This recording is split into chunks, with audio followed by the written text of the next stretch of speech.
Following the September 11th attacks, the man responsible seemingly vanished. For a decade, the highest levels of the U.S. government searched for a ghost in an intelligence vacuum. 10 years earlier, Osama bin Laden was cornered in northern Afghanistan. Yet surrounded by U.S. and Afghan forces, he survived relentless airstrikes and ground assaults by slipping undetected through the sprawling cave complexes and mountains of the Hindu Kush. This satellite map highlights a breakthrough discovered in 2011. Less than a mile from a military academy in the affluent Pakistani city of Abbottabad, a highly secure, anomalous compound sat completely isolated from the surrounding neighborhood. To keep the outside world away, the complex was heavily fortified. 12-foot-high solid concrete walls wrapped the perimeter, reinforced with barbed wire. Every window was blacked out, and balconies were enclosed with privacy walls designed to block the lenses of high-altitude drones.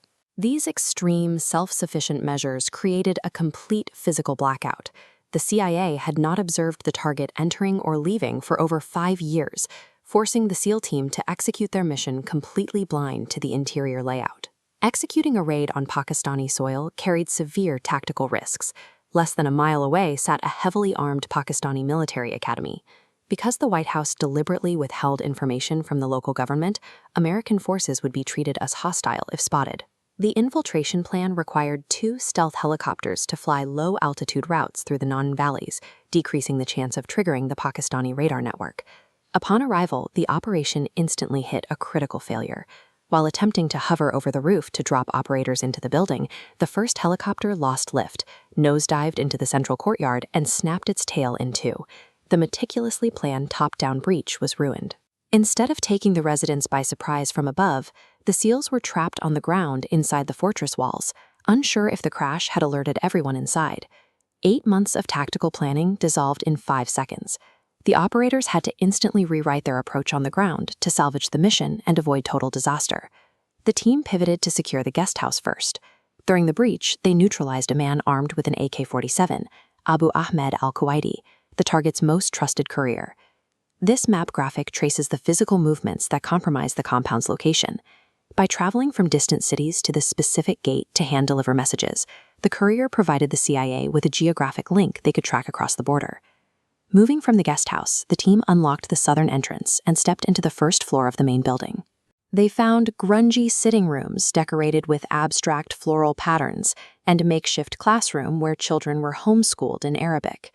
The presence of women and multiple children forced the operators to slow their momentum. They had to spread out and clear each room with calculated precision, eliminating threats without catching civilians in the crossfire. The SEALs gave the all-clear for the first level, but immediately hit a physical roadblock, a solid metal door standing between them and the stairs to the second floor. Standard explosives would shatter the lock, but generate enough noise to alert the nearby military academy. Instead, they deployed precision breaching charges, small, focused blasts designed to disable the door while keeping the operation hidden from the surrounding city. Pushing past the metal door, the team carefully climbed the stairs. They encountered a man investigating the noise from above. It was Osama bin Laden's son, Khalid. He was neutralized. Stepping onto the second floor, the team found an intelligence nerve center consisting of 3 rooms packed with computers, hard drives, and storage devices, yet completely disconnected from the internet. This flowchart illustrates the strictly offline communication loop. To send a message, he typed it onto a computer, saved it to a USB flash drive, and handed it to a courier who traveled far away before uploading it to a global network. Relying entirely on offline storage kept him invisible to the CIA's electronic surveillance for 10 years. But it also required him to physically stockpile a massive vulnerability, leaving a decade of organizational secrets concentrated in a single location. The SEALs formed a tight line and began their final ascent to the 3rd floor. The environment was pitch black, forcing them to rely entirely on their night vision goggles as they waited for any movement in the dark. A quick glimmer passed in front of them. A shot was fired. The team rushed the room, pushing past shocked wives and crying children huddled in the corners of the dark space. On the floor lay a tall male with a grayish beard. The primary target was identified and eliminated.